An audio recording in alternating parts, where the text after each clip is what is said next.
Welcome to EPG Pathashala. I am Professor Ravichandra. At present, I am a visiting scientist in the Center of Knowledge Analytics and Ontological Engineering in PES University in Bangalore. I will be covering in this module basics of testing of hypotheses. I think there are about 30 to 32 slides. These slides covers about the hypothesis, different types of hypothesis, procedures involved in testing of hypothesis, and tests like z-test, t-test, chi-square test are covered. Most often the research process is incomplete without testing a hypothesis.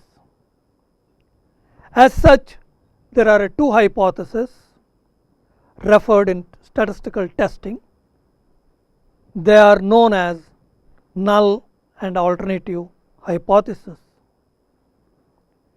A research process involves identifying the general problems, conducting the literature research, decide the design methodology, collect the data either from the population or from a sample, then analyze the data, report the result. This involves writing, and often it is also called technical writing.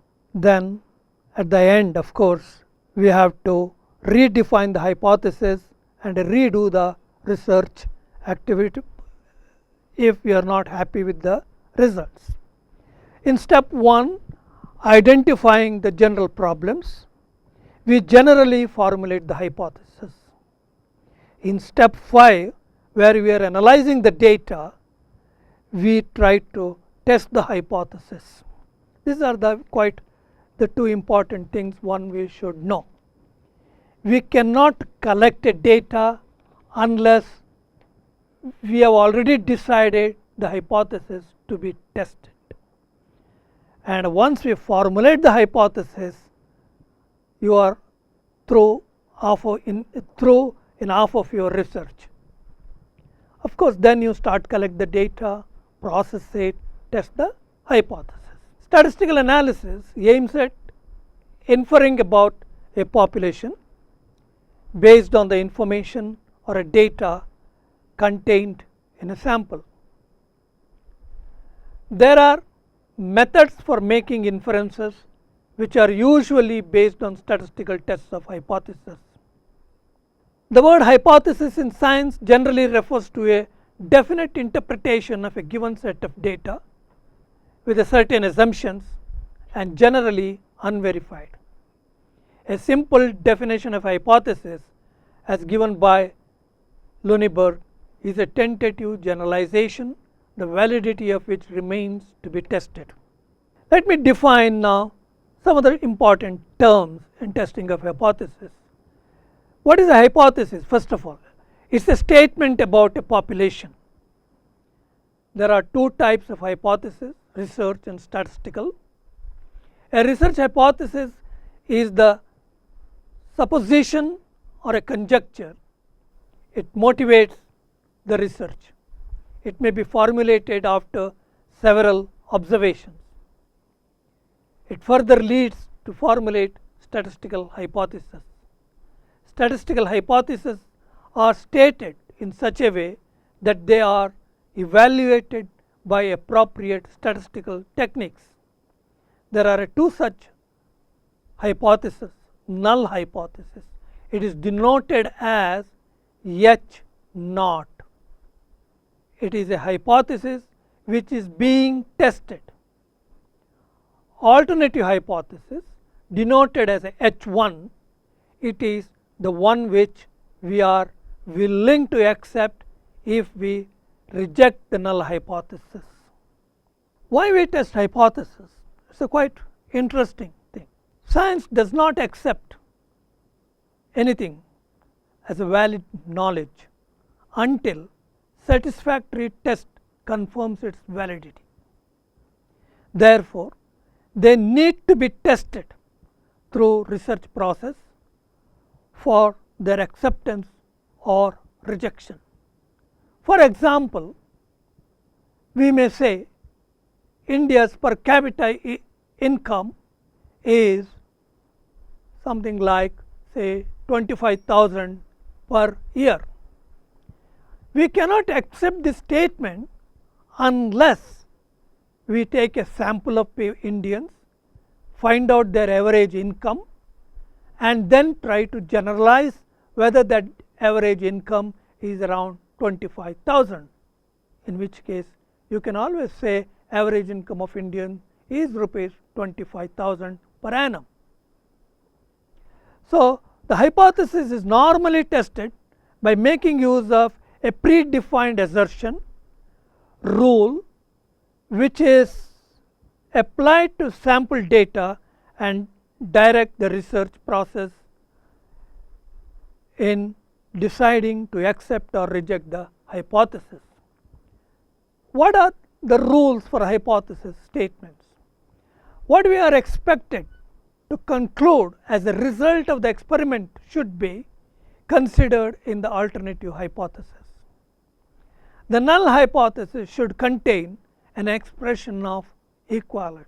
For example, we say mu is equal to mu naught or mu 1 minus mu 2 is equal to 0. Here mu is a average of the population, mu naught we assume certain value for it. Mu 1 may be an average of a population 1, mu 2 is the average of the population 2.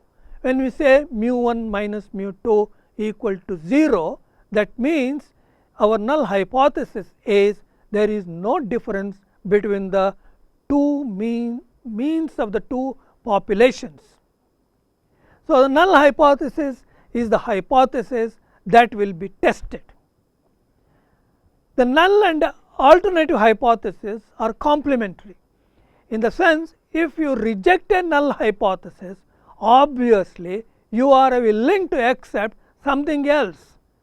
Whatever you accept, whatever you are willing to accept is generally called as a alternative hypothesis. Now, take for example, whenever we want to test in testing a hypothesis, particularly to test the mean, we define a statistic called as Z. Z is defined as x bar minus mu naught divided by sigma by square root of n. So, x bar is the sample mean, mu naught is the hypothesized parameter, that is the population mean, sigma by square root of n is called a standard error of the relevant statistic. Here the statistic is sample mean. Now, here see we take a sample mean, that is called x bar, then we assume population mean, that is mu naught. Now, we are going to test what is the difference between x bar and the mu naught, and whether that difference is quite significant or not. This is what basically we do in this testing of hypothesis. Whenever we test a hypothesis, we do commit an error. There are two possible different types of error. Now, when a null hypothesis is true and if it is rejected, we commit a type 1 error, which is generally type 1 error. Its probability is alpha. When a null hypothesis is a false and if it is accepted, we commit a type 2 error whose probability is a beta. So, in other words, if alpha is the probability of committing a type 1 error and if beta is the probability of committing type 2 error, you can see in this slide in the table which is given in the table, that is a possible action failed to reject or reject H naught or conditions of a null hypothesis may be true or a false. This table explains what is alpha, what is beta, and what is 1 minus alpha or what is 1 minus beta. In generally testing of hypothesis, we try to fix the alpha whether it is a 0.05 or a 0.01. Suppose alpha is a 0.05, that means probability of a committing type 1 error is a 0.05. That means there is a 5% of a chance that we might have committed the type 1 error. That means we might have accepted, we might have rejected the H0 when the H0 is true. Now I'll give another example. Suppose you consider whenever you go to a supermarket, you try to buy a wheat flour or a rice or a sugar or something. Let's assume that weight of that packet, maybe a sugar or a rice or something else, equivalent to 2 kg. Now it is written in that packet saying that it's a 2 kg. Now it's possible that the real weight of that packet is greater than 2 kg, or it may be less than 2 kg or equal to 2 kg. If it is equal to 2 kg, you are safe because you are paying for 2 kg of wheat or a flour. Suppose if it is a greater than 2 kg, you may be lucky, you get extra content there, sugar or a rice, for the amount for which you pay only 2 kg. But if it is a less than 2 kg, you are in a trouble. You lost something. So that's why some government authorities make sure that the shopkeeper sells the right quantity for you. There are certain certain people who will examine this at the government level. Now what they do generally, they suddenly go to a shop, they take a sample of the packets. Say if there are 100 packets of 2 kg each, they may take some 10 packets and they weigh it 2 kg or it is less than 2 kg, and then if it is a less than 2 kg, then they will test a hypothesis based on certain probabilities. They will reject that particular hypothesis that it is equal to 2 kg, and then the shopkeeper may be punished. This is basically discussed in this slide. Say in the case 1, the null hypothesis is mu is a greater than or equal to mu naught, and the alternate hypothesis is mu is a less than mu naught. In the case 2, mu is less than or equal to mu naught, alternate hypothesis is mu is a greater than mu naught. In case 3, null hypothesis is mu equal to mu naught, alternate hypothesis is mu is not equal to mu naught. Now you see here in this slide, I have shown a small graph. The graph, the left side there is a shaded mark is there, in the right side there is a shaded mark is there. There is something like minus 1.96 and a plus 1.96 I had written, and the shaded mark says 2.5% this side, 2.5% that side. Now let us see what exactly it means. Z test is we apply here to test a hypothesis mu equal to mu naught, and alternate hypothesis is mu is not equal to mu naught, and we will use a Z statistic. Z has already been defined in the earlier slide. It is any statistical test for which the distribution of a test statistic under the null hypothesis is approximated by a normal distribution. With the application of a central limit theorem, it can be shown that many test statistics are approximately normally distributed for large samples. In this context, for each significance level, the Z test has a single critical value, for example 1.96 for alpha by 2, that is equal to 0.25. This can be shown diagrammatically as below. Now suppose I compute a Z test for a given Z statistic.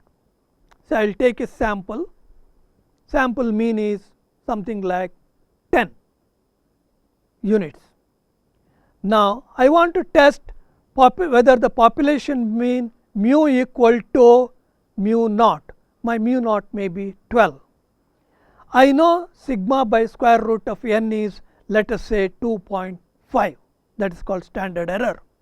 Now my z is 10 minus 12 divided by 2.5. So it will be minus 2 by 2.5, that is equal to minus 1 over by 1.25, if I am correct. Now we calculate this. Let me assume this value was a ZC. Now I will check whether the ZC is a greater than 1.96 or ZC is less than minus 1.96, in which case I reject a hypothesis that mu equal to 12, otherwise I shall accept the hypothesis. Now this has been, there are one tail test and a two tail test I have discussed in this particular slide. You can see h naught equal to theta greater than t naught, then h1 is theta less than theta naught, h naught is theta less than or equal to theta naught, h1 is theta greater than theta naught. In this case we apply here a one-sided test. If h naught is theta equal to theta naught against theta not equal to theta naught, we apply a two-sided test. Now in the next two slides I will exactly explain to you steps involved in testing of hypothesis. So in step 1 we try to formulate a hypothesis. For example, mu greater than or equal to mu naught versus mu less than mu naught, mu less than or equal to mu naught versus mu greater than mu naught, or mu equal to mu naught versus mu not equal to mu naught. Then we try to fix the value of alpha, alpha equal to 0.05 or alpha equal to 0.01. In step 3 we try to compute a statistic. We try to compute a statistics. Step 3. This statistic may be a Z statistic or it may be a T statistic. Now select a sample of n units, compute sample mean x bar, then compute the following test statistic under the assumption that the null hypothesis is true. So you replace mu by mu naught while computing z. So what is a z? X bar minus mu divided by sigma by square root of n. N is a sample size, sigma is a standard deviation, mu is a population mean. While calculating z, we assume mu equal to mu naught as per the null hypothesis. So we compute z. Let this z be known as zc, that means z computed value. Please note here that sigma is known. Sigma is known and n is sufficiently large. N is sufficiently large. Next, the step 4, determine the critical value. Now what are the critical value? How to compute a critical value? Critical value is given by mu naught minus z alpha into sigma x bar and mu naught plus z alpha sigma x bar. Now sigma x bar is nothing but sigma by square root of n. Z alpha is nothing but, try to find, z alpha can be obtained from a normal distribution table. For alpha equal to 0.05, z alpha by 2 is a minus 1.96 and plus z alpha 2 is a 1.96. So you try to find a critical value. Then that critical value will be C1 and a C2. Then in the step 5 we accept the null hypothesis if x bar is greater than or equal to C. C may be C1 or a C2, otherwise reject H0. Now for a C and for the step in the first step 1, the hypothesis, the null and alternate hypothesis, if it refers to C, accept H0 if C1 lies between, X bar lies between C1 and C2 is true, otherwise reject it. Now for the first two hypotheses, that is the one sided test, the value of a z is greater than or equal to value of a z alpha mod value or z alpha by 2, we may reject H0, otherwise accept H0. So these are the steps involved in it. Now go back to the previous slide. In step 3, I have defined z. Now what happens if sigma is not known? In that case, we replace sigma by standard deviation, and also what happens if a n is sufficiently small? In that case, we will go back to, it is called t statistic, and we also this test is known as t test, and the critical value for a t statistic can be obtained from a t distribution tables. Now also I had given 2 slides, some examples I had given. I think this is self explanatory, you can just go through it.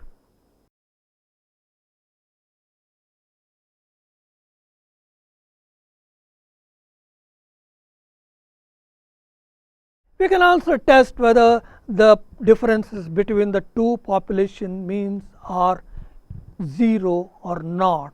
This has been defined in this particular slide, where z statistics is given as x1 bar minus x2 bar minus mu1 minus mu2 naught divided by square root of sigma 1 square by n1 plus sigma 2 square by n2. All these parameters are simple.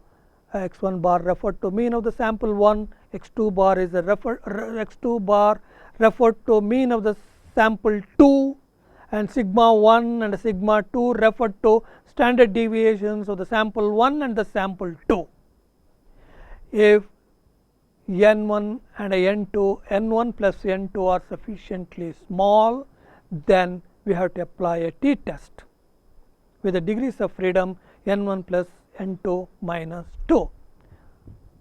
If we do not know the distribution of the population, in such cases we may have to apply for a non-parametric test. They are generally called chi-square tests. Chi-square test referred chi-square test. Now these are discussed in this slide. You can go through the slides. And for all other tests such as tests of proportion, tests of variance, tests of correlation coefficients, tests of regression coefficients, median tests, etc. Readers, you may read the text associated with these slides. So in testing of hypothesis, if I conclude, the most important thing is in formulation of hypothesis, you have to clearly formulate what is null and alternate hypotheses are. For example, h naught equal to mu equal h naught is mu equal to mu naught. That is the alternate hypothesis. It may be mu1 minus mu2 equal to 0. This is in the case of comparing the two means of the two populations. It may be h naught equal to rho equal to 0, where rho is a correlation coefficient, or it may be beta equal to 0, where beta is a regression coefficient. Then you formulate the alternate hypothesis, where mu is not equal to mu naught, or mu1 minus mu2 is not equal to mu naught, or mu1 is less than mu2, or mu1 is a greater than mu2, or a rho is not equal to rho naught. So next step, in this step you clearly formulate mu naught and h naught and h1. Second step is decide are the values of alpha. Alpha may be 0.05 or alpha may be a 0.01. What is alpha? It is the level of significance. It is nothing but a probability of your committing a type 1 error when with regard to your null hypothesis. Decide alpha. Alpha may be again 0.05 or a 0.01. Now then you compute the test statistic. Test statistic may be Z or maybe T or maybe chi-square or maybe F in the case of analysis of variance, etc. For example, in a Z test, test statistic is given by Z equal to x bar minus mu divided by sigma by square root of n. That is a Z statistic. Now you compute the value of a Z under the assumption that the null hypothesis is true. If now based on your value of alpha, try to find the critical value from the tables. Now if your computed value of the test statistic is a greater than or equal to critical value, you may reject the null hypothesis or you may accept the null hypothesis. These are the simple steps involved in a testing of hypothesis. I have covered what is a hypothesis, what are the different types of hypothesis in statistical testing, then what are the errors involved in a testing of, what are the errors we commit in a testing of hypothesis, the alpha or a beta, and this alpha is also often known as a significance level. Then I have defined what is a Z statistic, and it is also equivalent to a T statistic if n is sufficiently large and sigma is unknown, etc. Okay? Even in a sigma is unknown, it is a Z statistic provided n is sufficiently large. If n is a small, this is often referred to as a T statistic. Also I have explained in the text as well as in my PPTs how to test the differences between the two population means. Then I have talked about the chi-square test, goodness of a test, and the measures of association, etc. Thank you.